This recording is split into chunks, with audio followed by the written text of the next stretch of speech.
Alright, ladies and gentlemen, boys and girls, welcome back again to the Real Music Observer. My name is Dave, observing real music in real time for real people, just like you right there, just like me right here. So, it took the late, great Terry Kath, guitar player extraordinaire, in my top 10 for guitar players, and has been in that top 10 consistently, even before this documentary came out about him.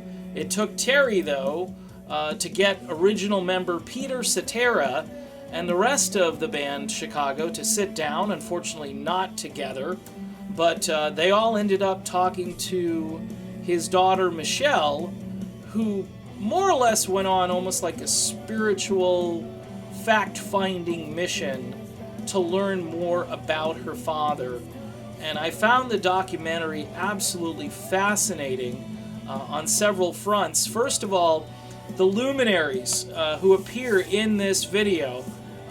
Joe Walsh pretty much went wall to wall during the entire thing and talked a lot about Terry's playing style. At one point, Joe was more or less just saying, look, I know how to play these parts, but he does some stuff that, you know, I can follow for a while, and then he goes off and he does things that I just don't understand what he's doing. I have no idea what he's doing.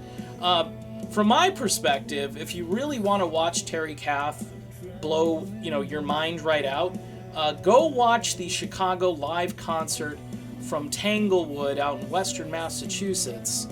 There are clips on YouTube filmed way back in 1970, and just watch the energy level and what his hands are doing on the guitar. It is absolutely... Look, Jimi Hendrix said, this guy is better than me. And they put this in the video a couple of different ways. They actually sort of reenacted when Hendrix met Chicago, and then, of course, Chicago ends up going on tour opening for Hendrix later on. This wasn't a fluke. This was based on how good Terry was. And it appears Terry taught himself how to play guitar.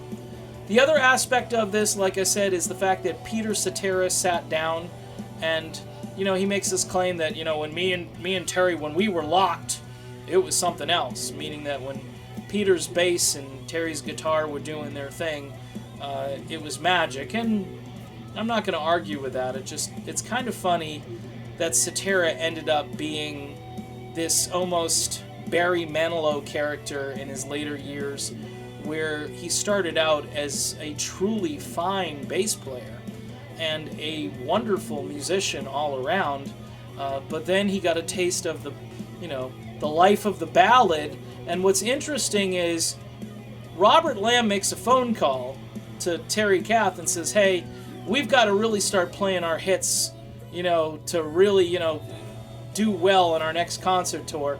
And Terry basically tells him to go to where, and says, look, I want to play what I want to play. And we also find out that the night Terry accidentally shot himself, he was plotting and planning a solo album where apparently no horns were going to be used, and it was going to be a straightforward rock and blues kind of thing, rhythm and blues and rock, that whole Terry Kath vocal style. And it looked like it was going to happen. It looked like if anyone was going to leave Chicago, it was going to be Terry Kath, because he didn't like the direction the band was going. He didn't want the band to live and die by these, schmaltzy power ballads. Now, you may say, look, you're going to criticize a tune like If You Leave Me Now and Baby What a Big Surprise and so forth. Yes and no. I mean, those are great songs, but Chicago's first three albums were rock albums infused with just a lot of jazz, but a lot of psychedelic stuff. And it wasn't for wimps, okay? The band slowly evolved into this more adult contemporary thing. And I think if Terry were alive today, he'd want to rock out. He'd want to create stuff that rocked. Maybe, he could slow it down, but if he's going to slow it down, it's going to be like just a piece like Color My World or something, or or Wishing You Were Here with the Beach Boys and so forth. It wasn't going to be, hey, let's try to write something I can sing with Cher. You know what I mean? It just, I'm sorry. The documentary, though, worth every minute. It's a great thing to watch. I watched it on Amazon. And again, the big shocker is Peter Cetera does sit down with daughter Michelle, and he speaks eloquently.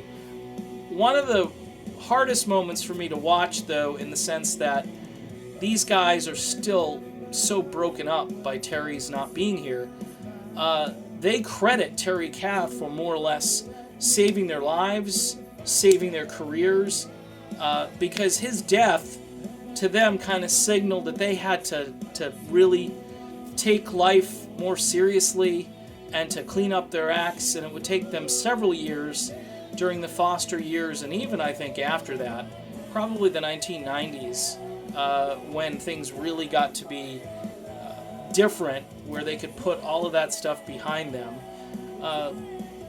But it was, all of the guys are breaking down in tears, and it was a very moving and powerful moment.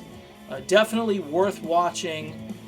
The Terry Kath documentary, it's up on Amazon, just Google it, however you need to find it. I really enjoyed it, and yes, Peter Cetera finally shows up for something. Alright, I'm Dave, this is the Real Music Observer. We'll be back observing more real music in real time for real people, just like you and me. We'll see you then.